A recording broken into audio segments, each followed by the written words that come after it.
विष्णु पुराण में पद्म माधव के मंदिर का विशेष उल्लेख नहीं है, फिर भी पद्म के महत्व और भगवान श्री कृष्ण के पद्म आयुध का वर्णन किया गया है, जो स्कंद पुराण के श्लोक का समर्थन करता है। पद्मं चक्रम गदा शंखम श्री कृष्णस्य महात्मनः आयुधानि महात्मानं वेदम विश्वरूपम हरिम। यहाँ पद्म को श्री कृष्ण का आयुध माना गया है। और अब बात करेंगे अक्षय वट के पश्चिम में स्थित अनंत माधव की ओर चलते हैं।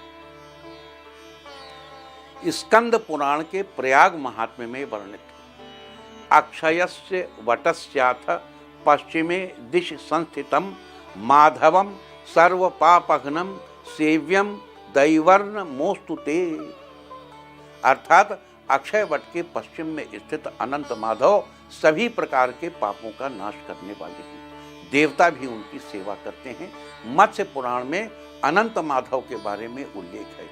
त्रिषु तीर्थेषु माधवः सर्व पाप प्रणाशकः अक्षय वृक्ष सन्निधौ नित्यम स्थाणुर मनोहरः। अर्थात तीनों तीर्थों गंगा, यमुना और सरस्वती के मध्य माधव भगवान पापों का नाश करने वाले हैं। अक्षय वट के समीप उनकी उपस्थिति स्थायी और मनोहर है। ऐसी मान्यता है कि अनंत माधव के दर्शन मात्र से मनुष्य के सभी पापों का नाश हो जाता है, जीवन की बाधाएं समाप्त हो जाती हैं, जीवन में उन्नति अपना मार्ग प्रशस्त करती है। ये स्थान तप, ध्यान, धार्मिक अनुष्ठानों के लिए बड़ा प्रसिद्ध रहा है, जो शाश्वतता और अनंत शक्ति का प्रतीक है। संगम के समीप स्थित ये स्थल संपूर्ण जीवन चक्र और मुक्ति की अवधारणा को दर्शाता है। अनंत माधव की प्रतिमा भगवान विष्णु का अद्वितीय मूर्ति मानी जाती है, जो कालातीत है। संगम क्षेत्र के तीर्थयात्री अक्षय वट के दर्शन के बाद अनंत माधव के दर्शन करना अनिवार्य मानते हैं। अनंत माधव से अब चलते हैं बिंदु माधव की ओर। यह मंदिर प्रयाग संगम के वायव्य दिशा में द्रौपदी घाट के पास स्थित है। स्कंद पुराण के प्रयाग महात्म्य में बिंदु तीर्थ की महिमा इस तरह गाई गई है। बिंदु तीर्थे स्थितो देवः माधवः पापनाशकः सर्वतीर्थमयो देवो यत्र गंगा सरस्वती। अर्थात बिंदु तीर्थ पर स्थित भगवान माधव पापों का नाश करने वाले, यानी जो भी आपसे गलतियां हो गई हैं उन पापों का विनाश कर देंगे तो जीवन आनंद से भर जाएगा, सुख, शांति, समृद्धि आपके जीवन में आ जाएगी। जहां गंगा और सरस्वती का संगम है वहां वे सभी तीर्थों के स्वरूप में स्थित हैं। एक अन्य पुराण में कहा गया है, त्रैलोक्य पावनम देवमाधव विष्णुम नमाम्यहम बिंदु माधव संगे च मुच्यते सकलैः किलैः। इस श्लोक का अर्थ है, मैं उस विष्णु को प्रणाम करता हूँ जो तीनों लोकों को पवित्र करने वाले हैं। बिंदु माधव के दर्शन मात्र से सभी पापों से मुक्ति मिल जाती है। बिंदु माधव मंदिर गंगा और यमुना के संगम क्षेत्र के वायव्य कोण में स्थित है। तो इसमें अनंत और बिंदु माधव ये अनिवार्य में आती है, इसको आप इसकी अवहेलना नहीं कर सकते। तीर्थयात्री इस स्थान पर विशेष रूप से गंगा स्नान के बाद पूजा अर्चना करते हैं। ऐसे भी प्रमाण मिलते हैं कि स्वयं ब्रह्मा ने बिंदु माधव की स्थापना की थी और यहाँ भगवान विष्णु की पूजा की थी, इसीलिए इसे ब्रह्मा द्वारा पवित्र किया गया स्थान माना जाता है।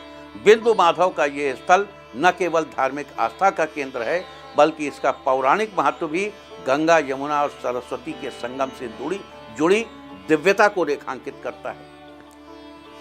अच्छा देखिए, यहाँ हम एक चीज़ आपको कहना चाहेंगे, आप थोड़ा अपने मन बुद्धि को खोल के रखेंगे तो हमारी बातें आपके अंदर उतरती चली जाएंगी। आप गंगा नहाने आए हैं, बहुत अच्छी बात है, दर्शन कर लीजिए, स्नान सार्थक हो जाएगा। गंगा नहीं नहा रहे हैं, अपने घर पे बैठे हैं, घर पे बैठे बैठे दर्शन कर लीजिए, प्रणाम कर लीजिए, अपने मन की भावनाएं इन तक पहुंचा दीजिए, तो प्रभु को सब मालूम है, वो सब जानते हैं आप कब क्या सोचते हैं।